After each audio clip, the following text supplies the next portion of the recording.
How common is it for consensual intercourse between siblings? Oh my goodness, my dear, that is. Well, hold on the line. Well, it's not consensual. It is a problem. There's something terribly wrong in that family.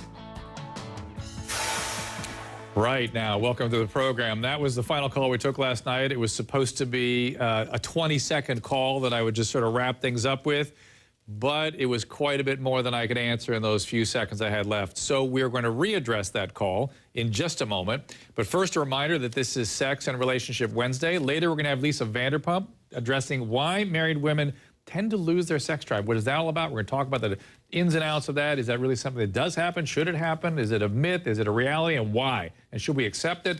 Millionaire matchmaker Patty Stanger is here with me. But joining me now also is clinical psychologist Dr. David Swanson.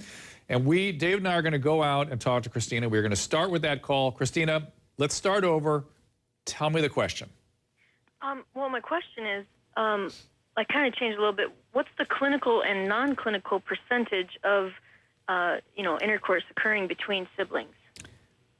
I'm not sure I understood the question. It's a... I mean, like, how common is it? Not relatively, talk about. Relatively rare, but family incest of various types and sexual violence and sexual abuse of children is unfortunately relatively common in this country. I mean, we've seen all kinds of high-profile cases about this. Yeah. But I'm going to let Dr. Swanson address that. But I also want to get into something you said, she said to us yesterday, which was that it felt consensual to her. Yeah. Felt like she was in love with her brother. Right. So. Well, first of all, in answer to your question, roughly about 16,000 cases are reported of sibling incest every year. And you've got to realize that not very many people report this because of the shame affiliated with it. So for you to come forward, first of all, I want to commend you on your bravery because this is a big deal. The question I have for you is, what prompted the call in the first place?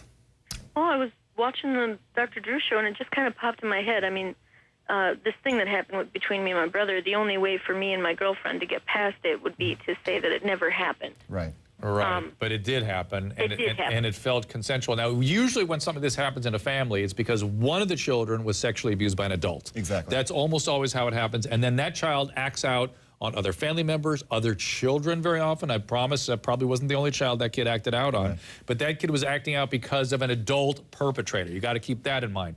Now, this issue of it feeling consensual, my friend Mackenzie Phillips, if you remember, was saying that she had an abuse situation with her father allegedly, and that felt consensual. It really becomes like a Stockholm syndrome for these kids. They adopt the perspective of the victimizer, and it feels like love. Yeah, no, definitely true. Oftentimes we see this type of abuse that is a serial type of relationship in families. And, this whole process about feeling consensual, there was a reason you made this phone call. There was something in the back of your mind that said this is not okay.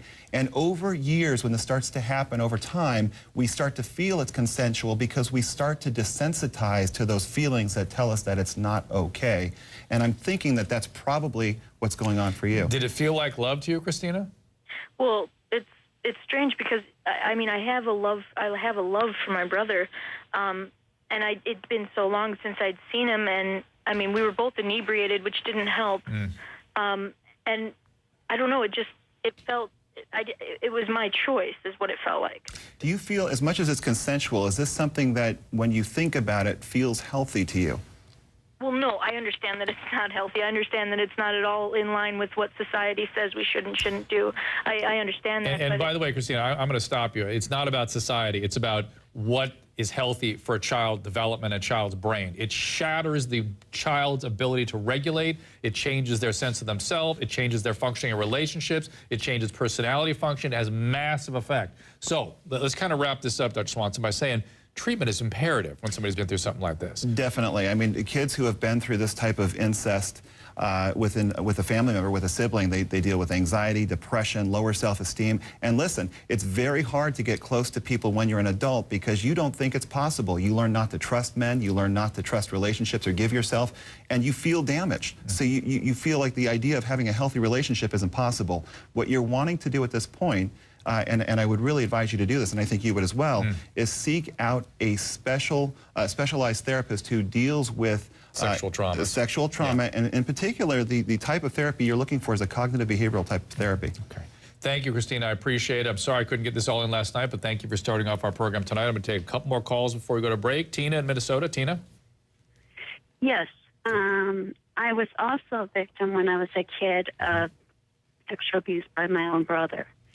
And until recent years, I've had nothing but a lot of trouble with the guys I've been with because of it.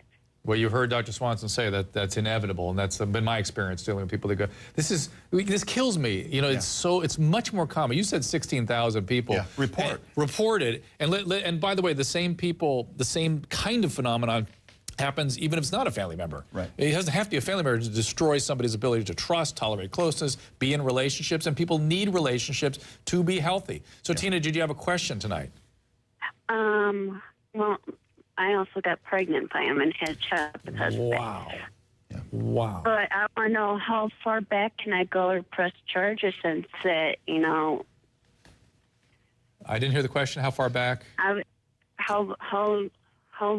How many years has to go by before I can still file charges? I don't know if I would be looking at it from that perspective. I think that the main thing is you're dealing with something that caused a lot of trauma, and so the first part you would want to do is to get into some type of therapy. Typically, therapists are mandated by the state in which they practice to report things like this, so that will be a natural part of treatment. You will get reported, and they won't be able to do much, but it maybe accumulate a database if this guy ever does come to the law enforcement. Tina, did you have the child?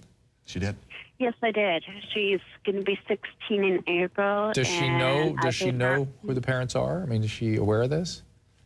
No, she's aware that I was raped, and that was it. Okay. Yeah.